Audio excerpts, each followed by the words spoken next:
40,000 feet high, supersonic speeds, 7 times the force of gravity, and these female F-16 Viper combat pilots are always ready for the job. At the end of the day, this jet doesn't care if I'm a male or female, it just cares that I'm a good fighter pilot. ABC 7 travels to Holloman Air Force Base and suits up for an exclusive ride with these elite officers. In the jet, it is so physical and it is so mental. Watch Women Take Flight Thursday at 10 only on ABC 7. Sometimes you hear them and even see them. We're talking F-16s soaring high and fast over the southwestern skies. Just to the north of us, the Air Force's 54th Fighter Group at Holloman Air Force Base trains about 100 of those skilled F-16 pilots yearly. Very few of them are women. Holloman Brass gave ABC 7's military correspondent Krista Mack an exclusive opportunity to suit up among female combat pilots. This special report has been a year in the making, from requesting clearance to getting medically cleared to taking flight among the elite. Unfortunately, Holloman officials did not allow a camera inside Krista's jet. Another pilot, though, flew alongside of her and filmed the flight, giving us the incredible view. Here's Krista Mack with more. I recently had a mentor tell me, you are a minority in this field. First Lieutenant Lili Ruland is one of 2 female student pilots at Holloman Air Force Base.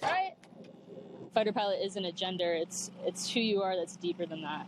And Captain Ashley Thaxton is the second. This jet doesn't care if I'm a male or female, it just cares that I'm a good fighter pilot. Having come from families deeply rooted in military service, Captain Thaxton and Lieutenant Ruland say they were inspired from a young age. My dad was a Viper pilot as well, so he was a Viper pilot for 30 years, and I watched him growing up, going out to go fly, talking about it, and I knew that that was something I always wanted to do.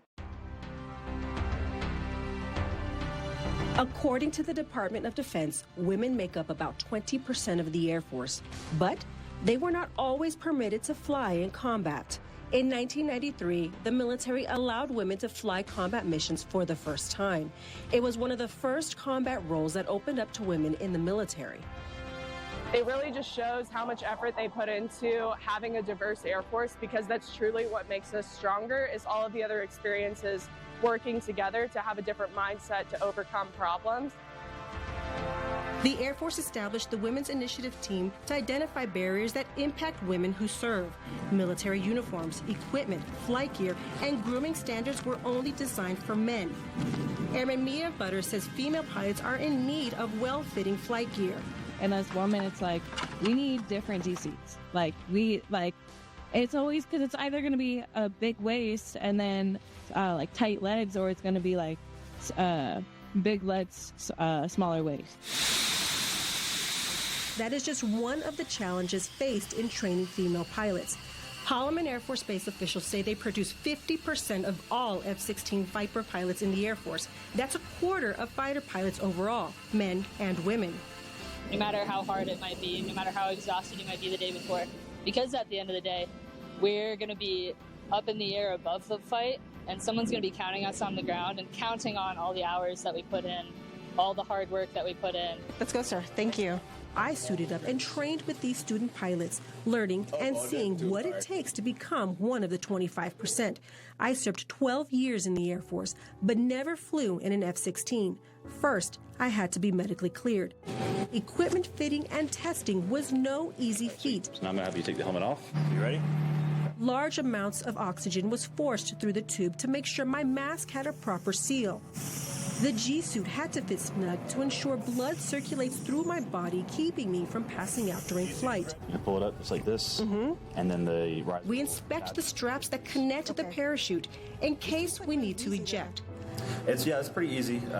So the purpose of that is if you're getting drugged by your parachute canopy for whatever reason, we want you to be able to get out of that quickly so we can let the parachute go and you can slow down. And multiple safety briefings after another, I was ready to fly. Major Christopher Luke, who goes by the call sign Limbo, is assigned to the 8th Fighter Squadron. He sits in the front, and I'm in the back. Pilot call signs, which originated during World War II, is an acronym or a nickname given to describe a pilot's attributes and used to communicate over the radio.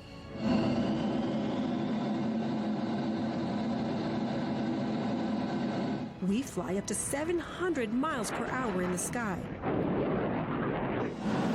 Clouds clouds hovering just below.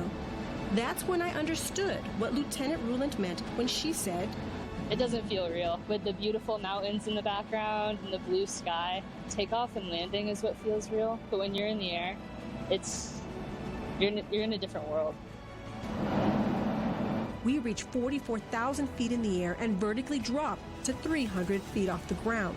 The forces taking a physical toll, the pressure immobilizing my body to the point that I couldn't even take a breath at times. Thankfully, the Air Force is starting to realize how much of a toll flying has put on our body. We reach supersonic speeds, and I feel 7 times the force of gravity on my body, so much so that I got sick. So not only do we have the flight line training, but we also have nutritionists, we've got athletic trainers, we've got massage therapists, PTs, all here to kind of create the whole picture for the fighter pilot, because in the jet it is so physical and it is so mental. We land after about 2 hours in the air.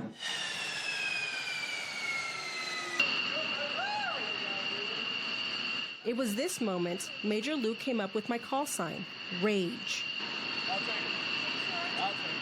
Reporter aggressively gets extruded, which means that I threw up a lot. Take as much time as you need. There you go, just sit on top of the ladder. And then spin around just a little bit. A high five to celebrate mission success. Extraordinary, and these guys have the coolest job in the world. I truly believe that this is a once-in-a-lifetime experience, and I'm very thankful for Holloman Air Force Base to allow me to go through the training and to have this experience. While flying, these women, Captain Thaxton and Lieutenant Ruland, remember those women who have blazed the trail before them. Knowing that there were women that came before us that had to pave the way and had to deal with really tough situations, but they established a path, and now young fighter pilots like Ashley and I get to show up every day and not really worry about any of the tough biases or anything like that. And we get to prove ourselves to be great fighter pilots every day, not just great female fighter pilots.